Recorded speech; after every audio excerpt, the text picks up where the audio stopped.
Ladies and gentlemen, welcome to the Demeanor Podcast. It's the one and only Rome Davis coming to you live and direct. This is our very first episode, my very first guest. A lot of you know me as Rome Davis Comedy, a up and coming comedian slash writer slash director slash actor. Uh, very much coming up to the 757 Entertainment. My first guest coming to you live on the Demeanor Podcast is no other than Miss Deborah Davis, aka Deborah with an H. Deborah with an H? Yes, welcome. Hi, my name is Deborah, and I'm Jerome's mom, as he said. Um, Jerome has a new name, Demeanor. But at the end, we're gonna ask you to send us a survey. Would you prefer Rome wasn't built in a day, or would you prefer Demeanor? I'm for Rome wasn't built in a day. And I'm from Demeanor. Uh, Deborah with an H, Deborah is my mother. For a lot of people that did not hear that or get that, so literally what I heard, there would not be any podcast. She is one of my backbones and inspirations to keep me going on a day-to-day basis. She has motivated me and stuck with me through thin and thin. I stick with the one that brung me in. I will not stick with the one that took me out. And the one that brung me in is right here to my side. That is my ride or die, my love, my mother. Um, Deborah has recently had a second career finding. She has a second act as far as her career, and it's very dear to me because it's a form of us bonding. And she has, I know a lot of people say, they're proud of their kids, but I'm extremely proud of this woman right here beside me because it takes a lot of guts and courage to do any of the things that she has done. So, major shout out and props to her. I look forward to seeing more of her out there, and I look forward to doing a lot of work with her by my side. Hence, why I have chosen her to be my very first official guest on the Demeanor podcast or the Rome Wasn't Built in a Day podcast. But we'll get your surveys at the end of this podcast. Deborah, would you like to tell people what exactly your second act is? My second act, first I want to talk about my first act. My first act, I am an educator. I taught mathematics at the high school level, the middle school level, and at the college level. This is my second act as comedy. I always thought I was funny, but the first person that inspired me to be knew that I was funny was my father. He was a very funny man. He passed away in 2012, and so even when I think of him today, I think about his antics and a smile come upon my face. Um, I got I really thought that I had a great audience is when I started teaching, and I would introduce myself and I would talk about my family, and my students would laugh, and I would just tell them about the things that goes on in my life. And so someone always said, "Oh, you should be a comedian. You're funny. You're funny." And so I thought about it, and I'm like, okay. So last year around this time, I expected to go to the Funny Bone for the New Year's Eve show, but my brother passed away. And so, for those of you who have a candlelight service New Year's Eve, and so I went to church and I gave my son the tickets to the Funny Bone. But when I purchased the ticket, what happened was I saw that they had a comedy school. And so when I purchased the ticket, I checked every month to see, when it's going to happen. So when my son came home, he decided that he wanted to go to comedy school. So being the mom that I said, okay, son, you go ahead on in there. And so he went and he performed in that March. And so I went back on the website. I checked it every month until they offered comedy school. When they offered to me the first time, it was a schedule conflict because I was teaching at night. And so the second time, come rain or shine, I decided to enroll in it, and I did. And it was an experience. It's something that I love to do. So, comedy was something that you love to do. Yes, it's always been something. Coming up, there were not a lot of women that looked like me, African American women who were comedians. They were in the entertainment field. There was only one that I knew of, and that was Mom Mabel. And what Mom Mabel did was she had her own gimmick. She had no teeth in her mouth. She had a wig on her head, but she paved the way for women of color to be inspiring. us to do better. And then around in the 80s, I never heard of Whoopi Goldberg until I saw The Color Purple. But she did a one stage play, one act play on Broadway. And so from there on, I started seeing other women comedians come out. I saw some more come out. But when came out, when I was little, rather, there was only, they only saw the white comedians, the women. There weren't that many. It was Joan Rivers, Toady Fields, Phyllis Diller, Ann Murrell. And those are the ones that I saw constantly. And they were few, far, and in between. So, is that what inspired you to get in comedy? What inspired me to get into comedy was the people on my job, um, my family.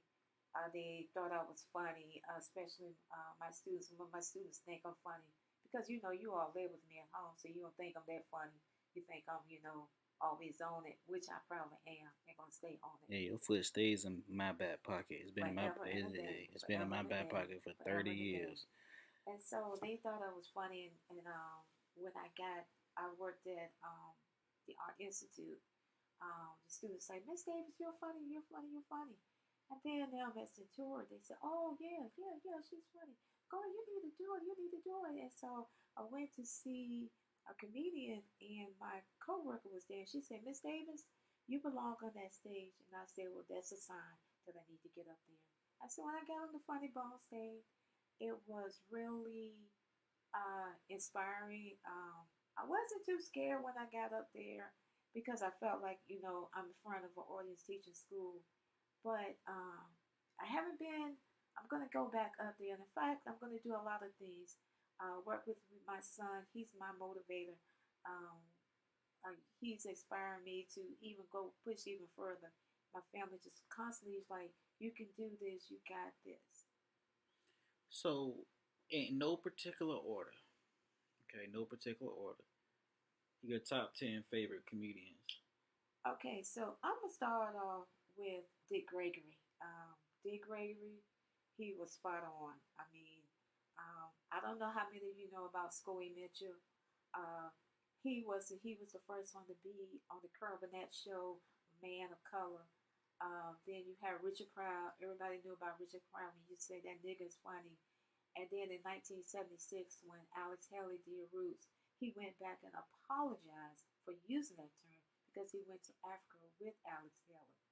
The other one will probably be Don D.C. Carey. Don D.C. Carey, I saw him on the BT show Comic View? Comic View. That's when I've seen him. And then, he's going to talk on a sitcom, Grace Under Fire. He was also a comedian and a comedic actor. And so to me, and when I saw him on stage, and he paved the way for a lot of people like Kevin Hart and what's the guy with the perm? Cat Williams. Cat Williams. He paved the way for a lot of them. And Earthquake, I also saw him on Comic View. Um, D.L. Hughley, uh, Cedric the Entertainer. I'm not so much fan of a Steve Harvey, but he's okay. But as far as storytelling goes, I follow those that tells a story like Kevin Hart, Richard Pryor. They have a story. Bruce, Earthquake. They talk about their life experience and the people around them. Lavelle Crawford, that's another one. So I follow on that path the same also as Jerry Seinfeld and George Carlin. So Great choices, great choices. thank you. And when it comes to the women, I will be always going to be, always will be number one, followed by some more. They're just, they talk like I do, they speak like I do, they use profanity. And it's just funny, but we don't go to the extreme by calling people the B word, the N word, and all this other stuff that goes on. Okay, so you came up in that era with the Richard Pryors and the Dick Gregorys and stuff like that. I can honestly say that you probably came up when it was like the vinyl. With the vinyl, they was called LPs, Okay. albums. Rudy Ray Moore, they was called party albums, party records. Pig Meat Molly, those the ones that, Pygmy Molly. yep, that's the ones that my mom and my dad them listened to. Miss Ashaw neighbor, they brought that up, and they were called party albums. And when they would come on, they would have the kids to go upstairs, but you could still hear it. And they would talk about do all the cussing, had a little rhyme to go with it. Um, what's that one that comedian that came out? Say Doodoo Brown, Doodoo Brown. The only Doodoo Brown, to be honest, I remember is Two Live Crew. not too like crew. Luke Skywalker, whatever he called himself. What he took away, what he did when he came out with the rap was he used what Dolomite, what Rudy Ray Moore and them were doing all the time, and so it was like shock value in the early '80s. But Rudy Ray Moore had already done that then. I'll say this too about shock comedy. It's definitely took in a complete 180. The shock comedy that you would hear back in the 60s and 70s and 80s and some of the part of the early 90s and late 2000s is way different than what you hear now. It's more derogatory now. I feel like a lot of comedians, if they were to change that shock value, because they talk on topics that I feel like nobody should make a joke about, murder and other topics should not be brought into it. That shock value is definitely not something that I like. I will tune you out. But Deborah, you're a very creative person. Very, very creative, energetic person. Can you explain like the importance of the creativity? Creativity is very important, especially if you have to think outside the box. But you have to be mindful of what people uh, expect to hear or want to hear. The shock values that the people use, that may be their genres, whatever that may be. But for me, that's not for me. Some people find humor in that, but I just don't. And I understand where you're coming from, Jerome.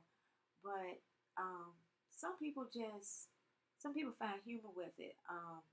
They just like, oh, you're a comedian. Oh, that's funny. And sometimes they say things that people want to say who don't look like them, and it's a person that looks like us, and they say things that people who don't look like them want to say, and that's how you take it. I don't find anything funny with crime either. You know, calling people out their names or whatever the case may be. But I, on the other hand, I believe in being, you can be a PG, not a PG-13, not a rated X or rated R. So for me, comedy should be PG. And so I think that's what you looking more into, not PG-13 and not X and R. Right, X and R. I'm not even gonna lie to you. I've experimented with it, but at the end of the day, I'll just say that because you and Jerome, who is my father, like y'all are one of the main ones that actually come and see me or perform on the open mic circuits.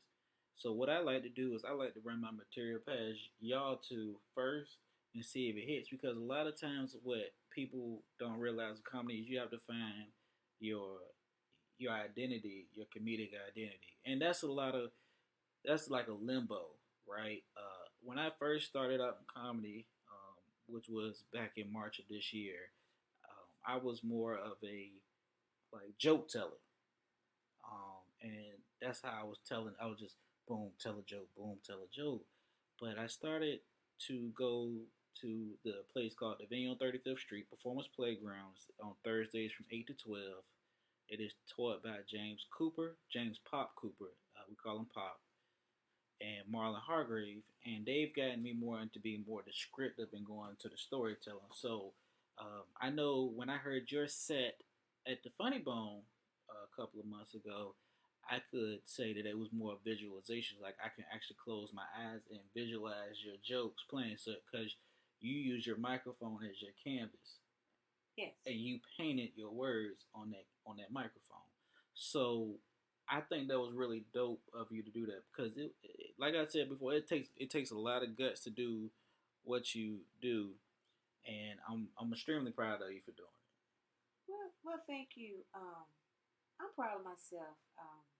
It's something, when you get to be in your second act, you raised your family. Um, now it's time to just do what you want to do in life, And my thing is, I'm going to keep moving on. Each time I'm going to just do something different to get out the being stale, like coming home, watching TV, whatever the case may be, getting out more, and and just keep living my life and everything. But one thing I will say, Jerome, and to all of you out there, um, just keep doing the best you know how to do. Um, don't worry about what this person may think, that person may think. In other words, don't let anyone bring their hailstorms, snowstorms, rainstorms, thunderstorms into your sunlight. It was given to you and only to you. And if they don't like your sunlight, tell them put some sunglasses on and get out the way. Block the haters. Exactly. Let your haters be your motivators. This is Deborah with an H, signing off.